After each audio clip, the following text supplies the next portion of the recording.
Hello, friends. This is Dave Hurwitz, executive editor at ClassicsToday.com. Trying to get comfy here. There we go. Yeah, here with a box of Stephen Hough, the Erato years, 1987 to 1998. Now, in case you are hallucinating or you're curious, there were no Erato years. That isn't what happened at all. Stephen Hough originally, at least when he first came to my attention, was an artist on Virgin Classics, when it was just Virgin Classics. Then it became part of EMI. So he could have been the Virgin years, which sounds kind of like, kind of creepy, especially since he was kind of young then. And it might have been more appropriate than we know. Now he's Sir Stephen Hough, so he's definitely not involved in the Virgin years anymore. But then it became EMI, which became part of Warner, and then Warner carved up its various divisions, and so now they call this Erato, which it isn't. It was Virgin, mostly, and partly EMI, I think, at some point.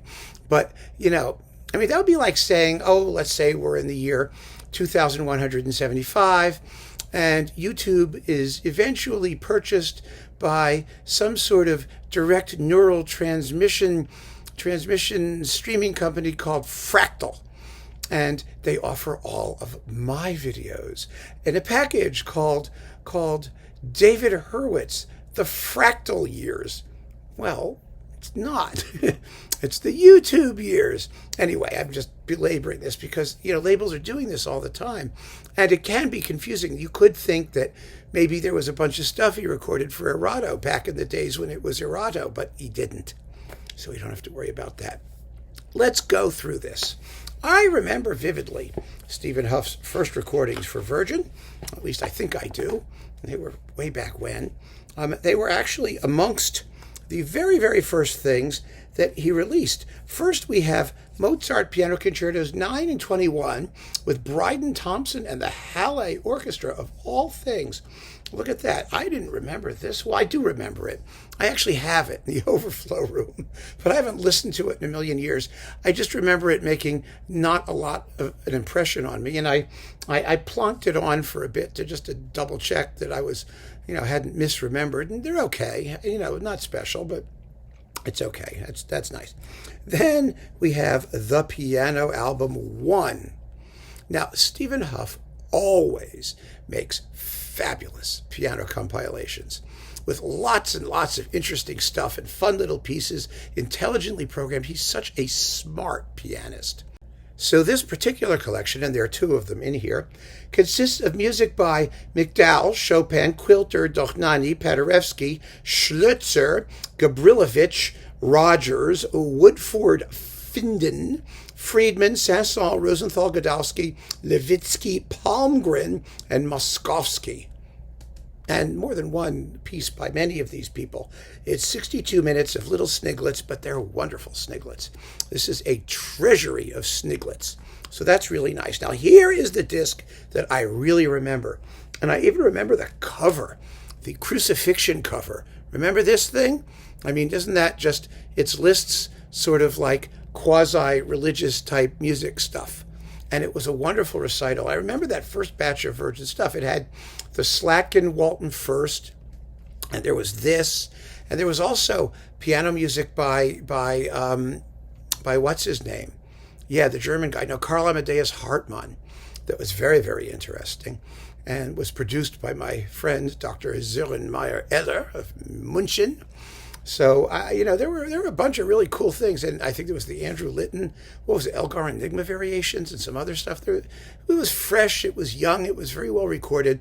And this was hot stuff because it was a wonderful collection. You get the Mephisto Waltz number 1, and then you get Venezia and Napoli from Années de Pèlerinage. And you get the Folie d'Espagne et Jota Aragonesa, the Rhapsody Espagnole, which I love. And then we have the Harmonie Poétique et Religieuse, hence the crucifixion on the front there. And poor man, he's getting... Anyway, yes, we get, let's see, what is this? Pensées des Morts, Thoughts of Death. And the two legends, we get St. Francis of Assisi, the Sermon to the Birds. which is really cool, from the two legends, only number one. And then we get the Bénédiction de Dieu dans la solitude. I mean, this was really a very, very creative and interesting recording, and it still is, and it's beautifully done. Absolutely beautifully done. Then we got Schumann, the Davidsbündler-Tänze, and some bits of album for the Jugend, and the Fantasy in C major. Okay, here we go. I really like the Davidsbündler-Tänze. I'm not a huge Schumann guy, as some of you have pointed out. I mean, I've listened to it for my entire life. And the reason I've explained before is because my father, I blame my father, it's always a good way to do it, was a fabulous pianist who gave it up completely because he wanted to play jazz, and his teacher was always forcing him to play Schumann. So when I was growing up and I wanted to learn piano and I was listening to all this stuff, if I mentioned Schumann, he would like turn green and start to drool. He had this like Pavlovian reaction to Schumann. Whenever he would say, "Well, I used to play the piano, but they always made me play Schumann." Oh. So I sort of steered clear of Schumann myself. But, I mean, he's a great composer, and I leave Schumann mostly up to other people in my life as a critic. But trust me, I've heard it. Boy, have I heard it. I've heard all of it. So what about this? I really like the Davidsbündler-Tänze. I think they're just wonderful, wonderful, characterful pieces. And this is a splendid performance of it. It really is. It's full of vim and vigor and gusto and poetry and all this stuff that you want in Schumann. There are a bunch of little albums for you, the young here, which I don't really care about terribly. And then the amazing Fantasy in C major, Opus 17. Now, the Fantasy is a problematic piece because the first movement is so like fabulous and cool, and the rest of it is so much less interesting. But it's still a great work. I mean, obviously a great work. This performance, it's been played, the Fantasy, by everybody, the biggest people, and it's a nice performance. It's a very good performance. But is it Argerich? No. Is it Erato? No. Is it Pollini? No. Is it Kissin? No. I mean, we can make a list of great performances of the Fantasy, and this won't be on it. Not because there's anything wrong with it. It's just because the composition is so fierce. But the Davidsbündler-Tänze have less competition, number one. And number two, I frankly think that it gives Hough more of a chance to personalize, the music, to suit his own particular brand of Schumannosity. So for that, this is quite recommendable. It really is. And then we've got, let's see, Brahms Piano Concerto number 2 with the BBC Symphony and Andrew Davis. Now, Hough recently redid the 2 Brahms Piano Concerti, and I listened to those, and then we compare them to these. And I'm exactly where my colleague Jed Disler is in his review for ClassicsToday.com, as I so often am when it comes to piano music. And that is that I think his first piano concerto is better in this series, and the second piano concerto, Hough, is better on this one. But in both of them, Andrew Davis is head and shoulders better than the sort of quasi-period-y, whatever grouplet he's working with on Hyperion. The orchestra just sounds better. The sonics are it depends on what you like.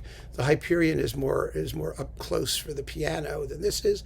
But personally, and this is personally, I'm not a huge fan of any of Hough's Brahms Piano Concerti because I just think, again, the competition is like ridiculous, and he doesn't seem to be in his element the way he is with, for example, Rachmaninoff or some of the other things I've heard him do, which I think are absolutely stupendous. This is very good. It is not stupendous, and I think we should have stupendous all the time. I mean, don't you? For sure. Here's a really clever disc of all the Britten piano music. There's very little, or most of it, music for solo piano.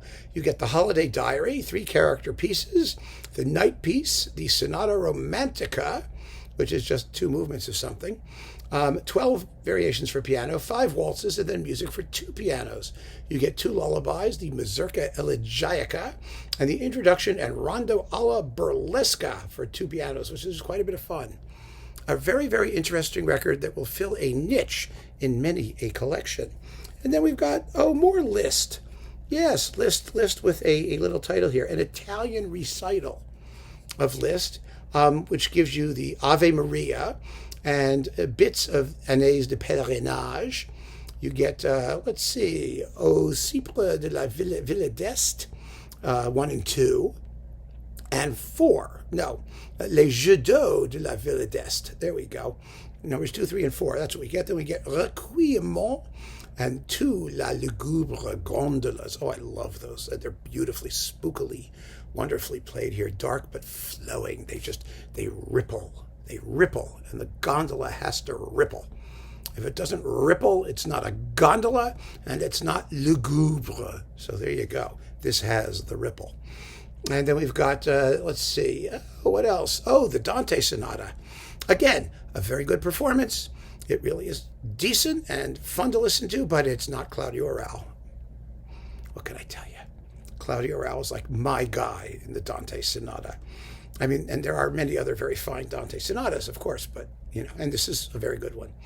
And then we've got, let's see, the Ave Maria for the Gross Klavierschule von Liebert und Stark, the Bells of Rome, which is it's a rarity. It's a wonderful thing to have there, so that's fun. And then we've got Piano Album 2, which is just as delightful as Piano Album 1. We have Czerny, Levitsky, Schumann, Rubinstein, Lieberman, Lowell Lieberman, Gargoyles. Ooh, what a cool piece that is.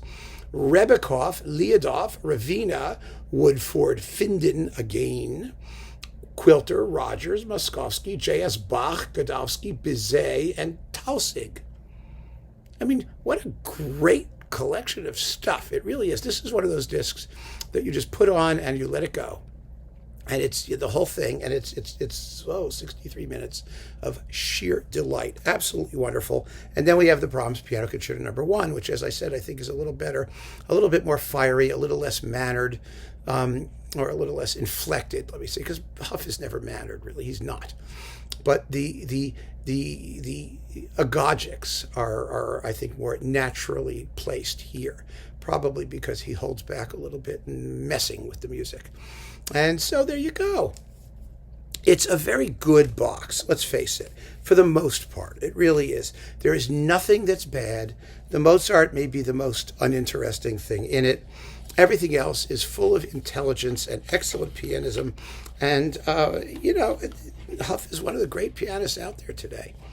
I mean, he is so lucky that he landed with Hyperion and had the opportunity to really strut his stuff in disc after disc of absolutely magnificent piano playing.